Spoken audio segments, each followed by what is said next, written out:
What's up, guys? Mason the Brock Henderson here, and this is The Walking Dead Season 7, Episode 2, The Well. So, this is kind of to be expected. Most of the time, this is what happens whenever there's a really emotional, really strong, hard to watch episode. If something bad happens, and you're just like, oh my gosh, that was heavy. They normally have an episode like this to sort of even things out a little bit. So this one is all about Morgan and Carol at the Kingdom, meeting King Ezekiel, played by Carrie Payton. Brilliant. The entire time, I just wanted to hear a cyborg booyah, but it didn't happen. I was kind of disappointed. Didn't even do it in The Talking Dead. Come on. I just want one booyah. Just one. Please. Cyborg is awesome. Except for the fact that he's on Teen Titans Go too. Why did all of the voice actors agree to that? Different story, different TV show. So yeah, they find the kingdom, they meet King Ezekiel, and it's a lot funnier, a lot lighter. There's still some good story elements in here, so it's not a completely wasted episode. There's a lot of character building, and while a lot of people don't actually like that part of The Walking Dead, they hate the fact that it's like, oh, they have like one intense episode at the end of the season, and then the rest of it's just bleh. I actually like what they do in between because I feel like it builds up a lot of the character. It tells a story. It's not just, oh, some people are walking through the woods and then they encounter this guy and he bashes some people's heads in with a skull or with a bat. No, it's a lot more than that. They build up the characters. They get you to care about these characters, so whenever two characters do get killed off, you really take it to heart. And so I feel like, we're getting, first of all, we're learning about the kingdom, but we're also getting more story about Carol and what she's going through. Because at the end of last season we saw she was kind of struggling with this whole, she's kind of a mindless killer, she pretends to be all like cheery and happy, and then when she needs to turn into that killer, she can turn into that killer. Morgan, on the other hand, he was dealing with the fact that he doesn't want to kill anymore, and then at the end of the season, to save Carol's life, he kills that savior. So it's kind of like he's kind of going through his own, I don't even know what to call it, but it's like he's battling his own mind, what to do, what not to do. So it's interesting to see how those two stories get affected when they find the kingdom. First of all, you've got King Ezekiel. He's, at first you just kind of think he's weird, but then as you start to see more of him, I really started liking his character. It's a lot of fun to see him act all like proper and just really sounds like a king from Shakespearean times. It's really funny. And then you get to see his real side when he's talking to Carol. You're just like, okay, so this was all kind of an act you put on to give the people hope, to give the people somebody to look up to, which is very interesting. Because they made this reference in The Talking Dead. You see the parallels, but also the big difference between Negan and King Ezekiel. They both love to put on a show, but Negan does it to instill fear, while King Ezekiel does it to instill hope. So I'm interested to see how those two are going to clash, and then of course Rick is the one caught up in the middle of it. But we already see in this episode, we see that the Saviors do know about the kingdom. They are already getting food from the kingdom. And it was funny because at one point we see the pigs and they're eating a walker, and just like, wait, you're feeding a walker to the pigs? You're really going to eat that? That cannot be sanitary. That's got to be something that could cause some sickness. And then all of a sudden the Saviors roll up, and you're just like, oh, that's good. That was brilliant. And it shows King Ezekiel's not just this guy who just talks big and puts on a big show. He's a thinker. He knows what he's doing. He is giving them these pigs filled with this sickness and disease probably that's going to most likely weaken the Saviors. That's good. That's really good. And on top of that, if they give them stuff that makes them sick, there's a possibility that they are like, well, last time we went to get food from them, it made us sick, so maybe we should get food from elsewhere.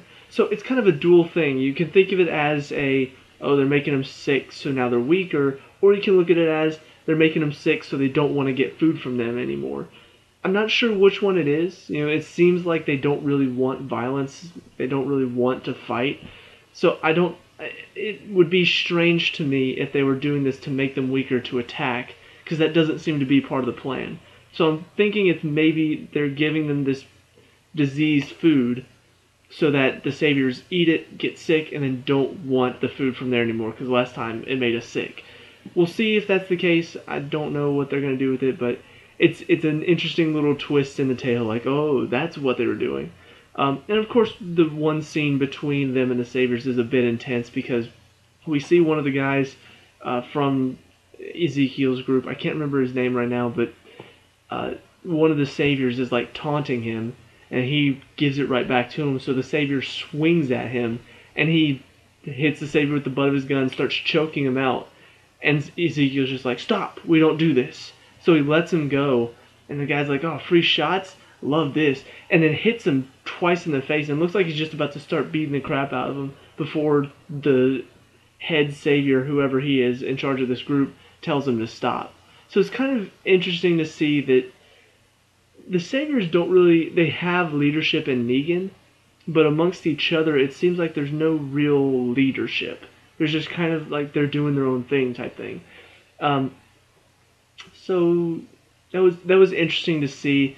It was also kind of frustrating because I wanted, whenever that guy left, he had like this cheeky smile on his face. He started making pig noises at him, and I'm just like, that guy needs to die too. All of these, I don't like any of these saviors. I want them all to die in a good way, in like a they made good villains type way. So all of that is great setup there. And then on top of that, the scene between Carol and Ezekiel, I think, really sets up a lot of what's going on with Carol right now. And just how she is trying to figure out what she wants. Does she want to continue to kill? Does she want to change and not kill anymore? Does she only want to kill when necessary? What's her decision going to be? It's almost like she's trying to figure that out herself. And Ezekiel, because he is one of the best lines in this, don't bullshit a bullshitter, because he knows that she's just putting on a facade, because he can see through that, because he's doing it himself. They're really building a connection there.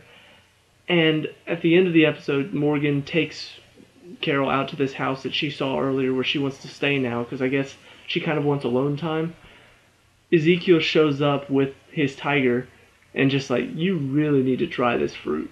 So maybe they're building a romance, maybe not, I'm not sure, but I really like the connection that they're building there, because they both understand each other. They know kind of what the other is feeling. It's not like, oh, you're lying to everybody, that's not right. Well, you're lying to everybody, that's not right. No, they just both understand that sometimes you have to put on a front because it can make you stronger. To lie to everybody else, sometimes that gives you the strength to push through where there is no hope. So, I don't know. It sounds weird to say that. It sounds weird to say, oh, you have to lie sometimes. But the truth is, there are a lot of times where you can't just focus on the facts, because if you do, sometimes the facts don't really work out for you. Sometimes you have to look past the facts. You have to look to what is possible and what is impossible, and try to fight for the impossible. So, anyway, now I'm getting into a little speech about hope and stuff. There's a lot of stuff that happens in this episode that I'm not sure if it's important yet or not. Like, for instance, Morgan training the kid that Ezekiel wants him to train. Don't know if that's going to come into play later. Don't know if that's just kind of Morgan getting integrated into the community or not. But there are a lot of interesting little scenes here and there. It's a good build-up for the kingdom and who they are, who Ezekiel is. It's nice build on the story for Carol and Morgan. It's an all-around good episode. A lot to enjoy.